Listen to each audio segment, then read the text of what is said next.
verso 1 al 2. En lo que ustedes lo buscan, darle la gracia a nuestro presbítero, nuestro hermano Vinicio, por concederme esta gracia de poder hacer uso frente a todos ustedes de la palabra de Dios. Y damos gracias al Señor por ello. Amén. Segunda carta del apóstol Pablo a Timoteo, capítulo 2, verso 1 al 2. Gloria al Señor. Aleluya. Amén. Leemos la escritura en el nombre de nuestro gran Dios y Salvador Jesucristo. Amén. Tú pues, hijo mío, esfuérzate en la gracia que es en Cristo Jesús. Lo que has oído de mí ante muchos testigos, esto encarga a hombres fieles que sean idóneos para enseñar también a otros. Padre, te damos gracias por tu palabra que han sido leídas, Dios. Señor, agradezco el privilegio, la gracia, oh Señor, la bondad, el favor tuyo al concederme esta oportunidad, Señor. Gracias, Padre, permite que tu palabra corra y sea glorificada en la mente y en el corazón de todo aquel que llegue a escucharla. Por Cristo Jesús, nuestro Salvador. Amén y amén. Y a su nombre. Y a su nombre. Y a su nombre.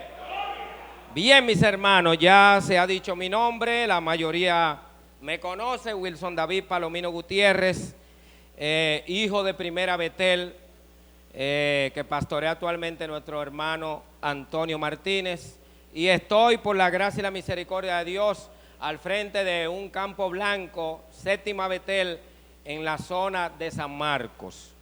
Allí, mis amados hermanos, estamos trabajando fuertemente, estamos construyendo lugar de adoración y todo eso estamos involucrados.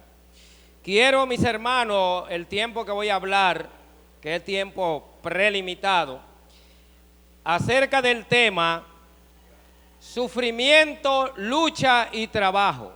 3 marcas del llamado. Sufrimiento, lucha y trabajo. 3 marcas del llamado. En la primera carta que el apóstol le escribe a su hijo Timoteo, la carta se la envía para hablarle de lo que es la iglesia y cómo debe organizarse la iglesia para que pueda llevar a cabo su labor en la tierra, a favor del mundo que se pierde y a favor de los ya redimidos, cómo tratarlo, cómo administrarlo, cómo dirigirlo y cómo conducirlo a una vida segura en la fe. La organización a nivel administrativo de una iglesia se la da él a Timoteo con algunas advertencias de las cuales él tenía que poner mucho cuidado para poder llevar la iglesia a donde el Señor quería y quiere que vaya. Y le dice a Timoteo él que la iglesia, la casa de Dios, es la iglesia del Dios viviente, columna y baluarte de la verdad. Él le define lo que es la iglesia en el reino celestial y cómo él debe verla. No puede verla de otra manera. Y en la segunda carta, evidentemente, lo que se ve en la carta es un pastor que está pasando por serias dificultades en el ejercicio pastoral. Cuando nosotros estudiamos la historia de los eventos que rodeaban el avance, el desarrollo de la iglesia para ese tiempo, había muchos problemas. Las persecuciones eran terribles, las amenazas, los encarcelamientos eran agobiantes, mis hermanos. Era algo terrible Era algo para gente realmente llamado a ejercer la función que Dios había dado. No era tiempo para enganchado, no era tiempo para relax, no era tiempo para creer que esto era un privilegio. Era para creer que esto era una de las más grandes y extraordinarias responsabilidades que hombre o mujer alguno podía agarrar para llevarlo a cabo. Evidentemente el horno estaba ardiendo 7 veces más en el tiempo que Pablo le escribe la carta segunda a Timoteo, y evidencia un hombre con gran deseo de echar la obra para adelante, pero que los problemas del momento estaban amenazando su estabilidad en el desarrollo fructífero del ministerio. Y Pablo comienza a exhortarle a Timoteo, y uno de los versos más poderosos que él le da a este joven pastor para que él entienda bajo qué condición Dios lo ha llamado, y le dice: porque no nos ha dado Dios espíritu de cobardía, sino de amor, de poder y de dominio propio. Es ahí donde tú vas a fundamentar parte del desarrollo de todo lo que tú vas a hacer, independientemente de todos los problemas que puedan sobrevenirte. Y es en el verso 1, en el capítulo 2, que Pablo comienza y le dice a Timoteo, como hijo que era, y le dice a él que se esforzara en la gracia que es en Cristo Jesús. En la carta a los Efesios, cuando habla de la gracia derramada, no solamente para el ministerio, sino a favor de los llamados a salvación, Pablo dice que cuando Dios derramó su gracia para el desarrollo de su iglesia en la tierra, dice que derramó toda la riqueza de su gracia. Y en el verso que continúa dice: la sobreabundante riqueza de su gracia. Y yo decía en una predicación que Pablo lo que le está diciendo en la revelación de Dios es que Dios invirtió toda la gracia para que la iglesia fuera triunfante en la tierra. No escatimó nada. Y él le dice a Timoteo, claro está, la Reina Valera tiene una pequeña diferencia de traducción, pero lo correcto es que Pablo le exhorta a Timoteo que lo que él a continuación pasa a decirle que haga debe fundamentarse en la gracia que él tiene de parte de Cristo Jesús. Que él sustente su fuerza, que él ponga su fortaleza sobre esa sobreabundante azapata de gracia que Dios ha derramado en la persona de Cristo a favor de él.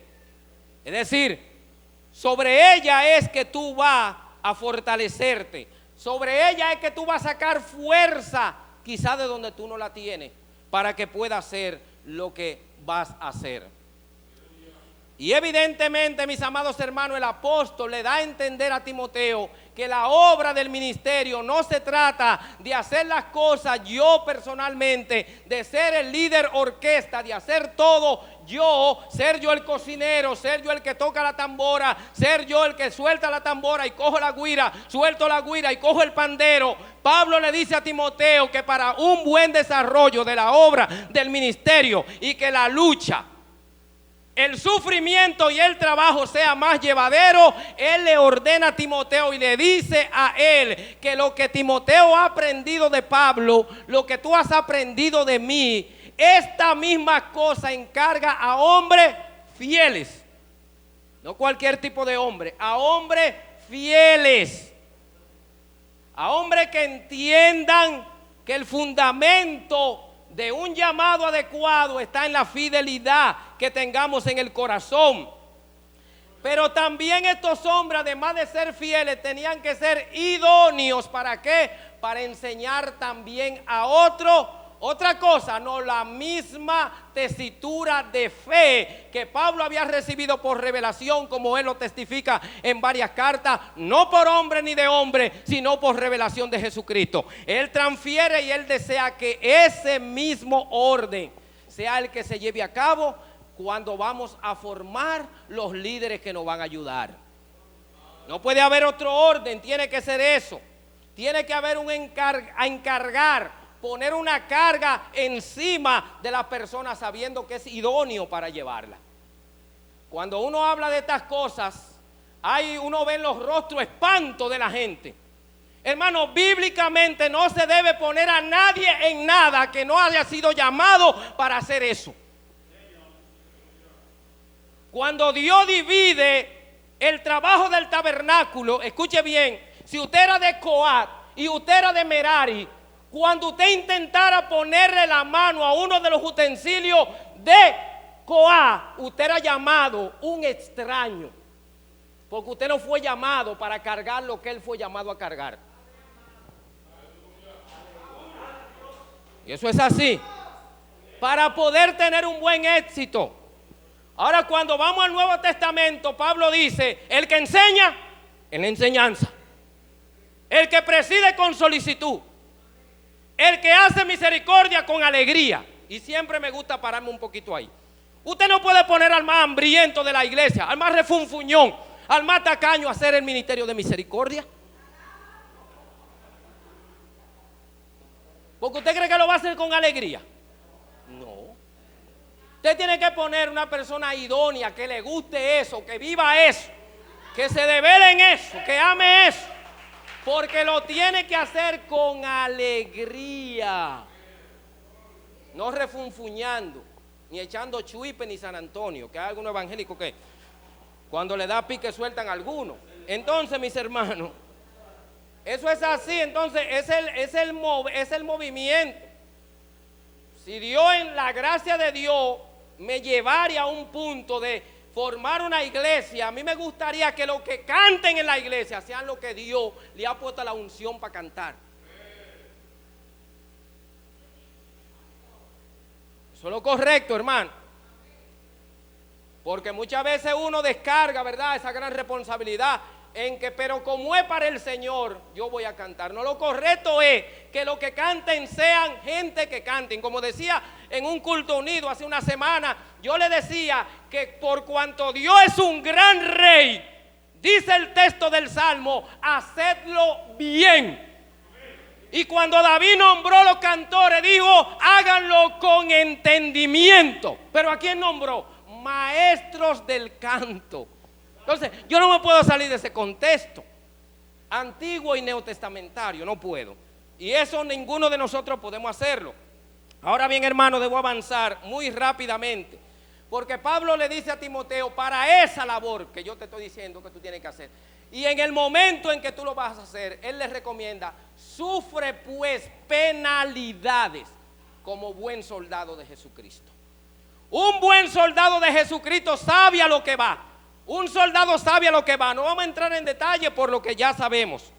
Pero Pablo le hace una recomendación, que los sufrimientos que él va a padecer, lo va a padecer como buen soldado de Jesucristo. Oiga bien, hermano, todos lo sabemos que un medroso no podía ir a la guerra porque desanimaría a los demás. Para ir a la guerra tenía que ser un buen soldado. Y para el llamado del ministerio tenemos que ser buenos soldados. Y un buen soldado lo que indica es alguien que no solamente tenga una escopeta, es que la sepa utilizar, que sepa manipularla y que sepa tirar. Ese es el contexto. No es solamente que tenga armas y se pregunte, ¿y qué yo voy a hacer con esto? Es que usted y yo sepamos lo que vamos a hacer con eso. Como David no sabía lo que iba a hacer con toda esta bendita arma que le puso Saúl, no quítame eso, porque él estaba acostumbrado a dar pedra. Eso es lo que yo sé hacer, entonces eso es lo que yo voy a hacer. Entonces, hermano, sufrir penalidades como buen soldado de Jesucristo. Y Pablo le advierte en el verso 4 que ninguno que milita se enreda en los negocios de la vida, en los asuntos civiles, en los asuntos que tenían que ver con cosas que nada para nada llevaban al buen desenvolvimiento de su trabajo. No se enreda en los negocios de la vida civil por una razón, Porque no solamente el sufrimiento, la penalidad que Pablo le ordena que pase, es para agradar a aquel que lo tomó por soldado. Tú y yo vamos a sufrir penalidades como buenos soldados de Jesucristo, con una pasión, con una visión, agradar a aquel que lo tomó por soldado. A mí me espanta y me asombra, y no quisiera ser de ello, de personas que quieren terminar el llamado pastoral, el llamado del ministerio cualquiera que sea, aunque sea arrastrándome. A Pablo se le decía donde quiera que iba, toda la ciudad, de Hechos capítulo 20, mira, te esperan persecuciones y tribulaciones. Él minimiza esto, a pesar de todo lo que se le decía, prisiones, tribulaciones. Pero él dice en el verso 24, pero de ninguna cosa hago caso ni estimo preciosa mi vida para mí mismo, con tal de que acabe mi carrera con gozo. Cambia la perspectiva de cómo tú quieres terminar la carrera, arrastrándote o con gozo. Porque de eso va a depender mucho el buen desenvolvimiento. Y dice él, y el ministerio que recibí del Señor Jesús para dar testimonio del evangelio de la gracia de Dios. Con gozo, con alegría. Y cuando el salmista escribe proféticamente sobre el ministerio de Jesús, él le dice, en el rollo de la ley está escrito, el hacer tu voluntad. Yo no me quiero perder ese congreso. El hacer tu voluntad, oh Dios, me ha desagradado. Lo hago con pique, quillao, bravo. No, el hacer tu voluntad, oh Dios, me ha agradado. Eso es así. Pero ¿en qué contexto es que estamos hablando? En el contexto de que mataban 30 convertidos todos los días, caían presos 50 todos los días.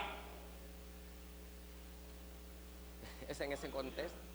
Y este mensaje está en el contexto de lo que tú y yo estamos pasando en el ministerio que tenemos en la mano.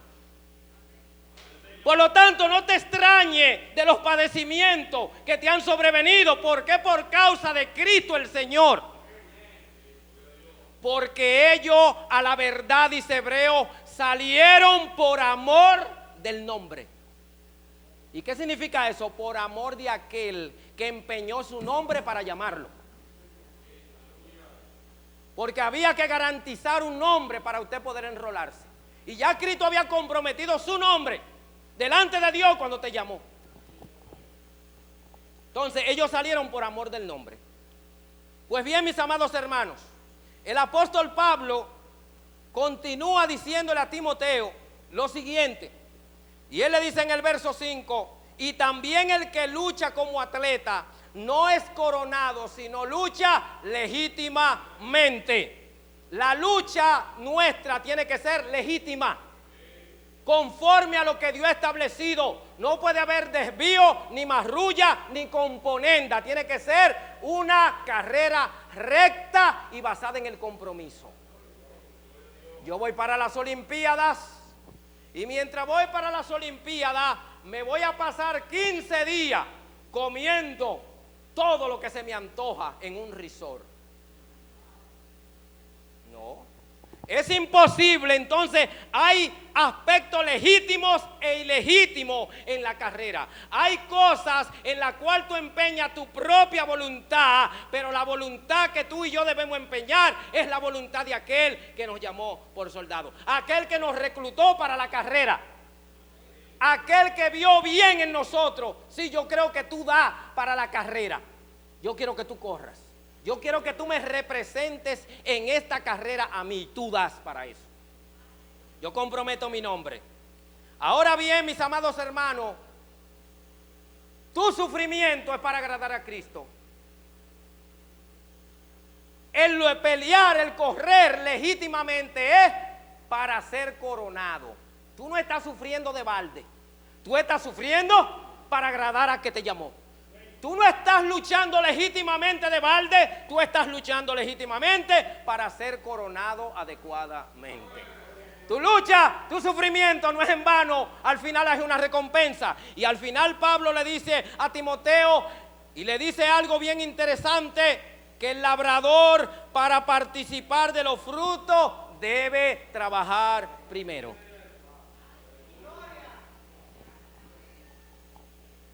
Si tú no trabajas en mi compañía, tú no puedes ir a buscar un cheque.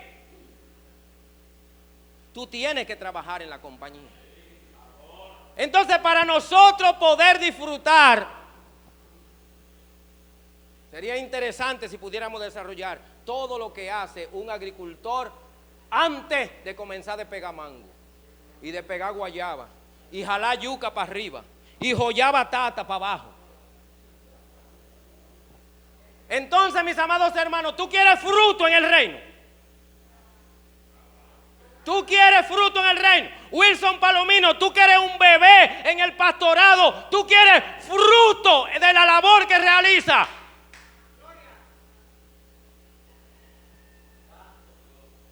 El desafío es que trabaje. Porque hay iglesias que no crecen. Evidente, hermano, no trabajan. Porque el que trabaja tiene que haber evidencia. ¿Qué es lo que tú siembras? Yuca. Llévame al almacén donde tú metes la yuca. Y cuando usted lo lleva al almacén, una cuestión de aquí a allá vacía, ni rabiza, ni tierra de yuca, ni hoja de yuca, porque ahí nunca se ha metido yuca. Entonces tú te sientes y le dices, ven acá mi hermano, realmente tú eres yuquero. Yo nunca te he visto a ti vendiendo yuca. Háblame claro, sé honesto conmigo, que en realidad ¿qué es lo que tú haces? No, mi hermano, yo lo que me la busco en la esquina, yo vivo del... No, tiene que haber fruto. Pablo le dice a Timoteo, se lo dice con claridad, sufre para agradar a Cristo. Lucha para ser coronado. Trabaja para que reciba fruto. Porque al principio el tema parecía feo, pero como que se está poniendo bonito, ¿verdad? Porque yo no estoy luchando para nada, no estoy sembrando para nada, estoy haciendo lo que hago porque al final seré recompensado.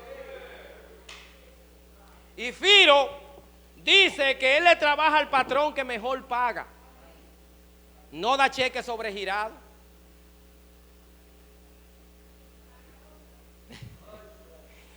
No da cheque sobregirado, él paga. Mis amados hermanos, y en conclusión, Pablo le exhorta a Timoteo, mira Timoteo, no coja esto como livianamente, considera lo que yo te digo y pídele al Señor que te dé entendimiento. Si hay alguien que a pesar de que está predicando este mensaje necesita descansar su trabajo en el entendimiento que Dios me dio, porque boquita todas hablan lindo.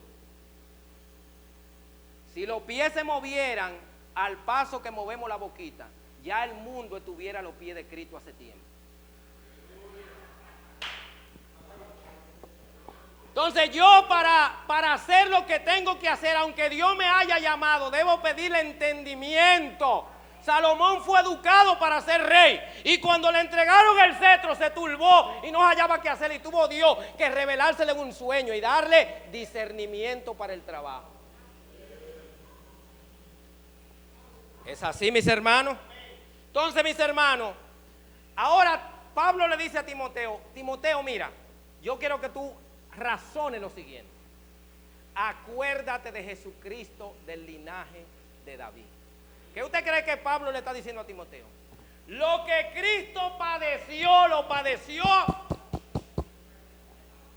La predicación audaz y temeraria de Jesús fue, ve aquí, no fue en espíritu.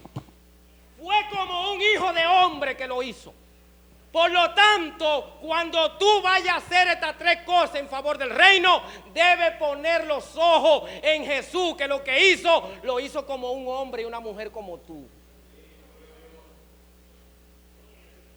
Lo que Cristo hizo para sembrar el evangelio no lo hizo como el Dios, sino como un hombre igual que tú, igual que yo. Por lo tanto, tú no tengas miedo de fracasar.